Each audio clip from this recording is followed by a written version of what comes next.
So this game proves that we desperately need a next-gen system from Nintendo as soon as possible. So recently, Mortal Kombat 1 came out to all platforms, including the Nintendo Switch.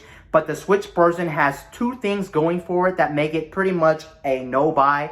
One is the fact that the visuals of this game are absolutely bad. If you compare this to other versions of Mortal Kombat 1, you'll definitely notice a big downgrade in visuals. Now, I know a lot of you guys out there are probably thinking to yourself, yeah, that's no big deal. Most third-party games don't run good on the Nintendo Switch, whether we're talking about performance problems, whether we're talking about graphical problems. Games on the Nintendo Switch don't run well because we're talking about a processor from 2015, which is a mobile processor, and when the Switch came out, it was already outdated. That is true, and normally I wouldn't think anything about this. I would have just wrote off Mortal Kombat 1 as another mediocre port on the Switch, and I would tell you guys to buy it elsewhere. But here's the big deal about Mortal Kombat 1 looking really bad on the Switch and why I can't recommend it. The main reason I can't recommend this game on Switch at all is the fact that they have the audacity and the balls, get this, to charge $70 for this game.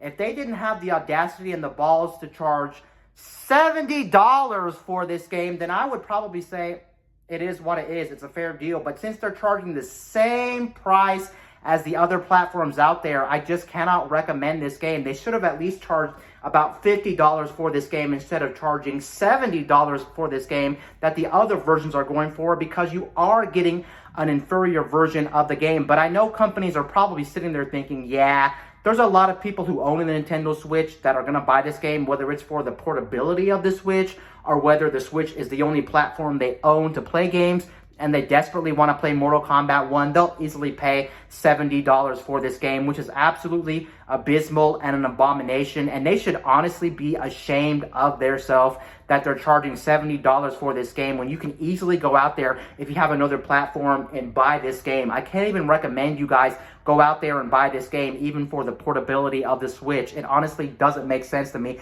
considering how downgraded the graphics are. They're really significant in terms of how downgraded they are. They're so downgraded, everything is just a mess on this game. There's a lot of people on the internet talking about this, and when I first saw the graphics of this game, I was like, damn, that's really bad. But maybe I'll give them the benefit of the doubt, and maybe they're charging less for this game considering how poor this port is. But no, they're not charging less for this game. They're actually charging the same amount for this game because they know they're going to get people to actually buy this game. And the reason they put this on the Switch, even though they know this game runs extremely bad and looks really bad, is the fact they know the Nintendo Switch has a really big fan base and a really big amount of people who actually bought the Switch. It's over like 110 million now, which is absolutely insane. It's almost going to reach one of the best, if not the best-selling consoles of all time, without a doubt, most likely. So it's kind of like, yeah, we're going to go ahead and put it on the Switch. We know so many people have it, and so many people can only get it on there, and they want to play it on the go. Let's go ahead and charge $70. But honestly,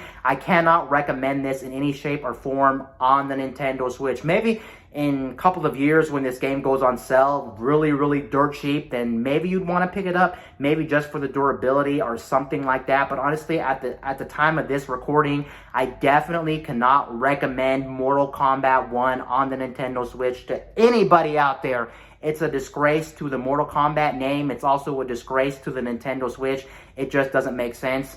And I understand, again, why they did it. They just wanted to get sales for this game. And this game also proves that the Nintendo Switch is really an outdated system, and there needs to be something done with the Switch. We definitely need a Switch 2 or some type of next-gen console. Whether you agree or not, it's definitely time for that. There's games that don't even have any business being on the Switch, like Mortal Kombat 1. Just shows you how underpowered this thing is, and it's only going to get worse as time goes on. So they can't keep holding on to the Switch and being like, yeah, there's 100 and something million units of the Nintendo Switch. Let's go ahead and keep milking the Switch for all it is. It's just not worth our time. There's even first-party games that still run extremely bad on the Nintendo Switch. It's time. I would normally say with their other consoles, it wasn't really that big of a deal, but with the Switch, it's definitely noticeable how downgraded a lot of these first and third-party games are. And this really also shows how greedy the Mortal Kombat 1 developers are when it comes to the Nintendo Switch community, by just trying to rip them off and scam them and charge, again, $70 for this game, which is an absolute disgrace and a slap in the face to Nintendo Switch owners of this actual version. This version of the game, honestly, should not exist, and you should not buy it, and you have been warned. Anyway, guys, this is Wayne signing out.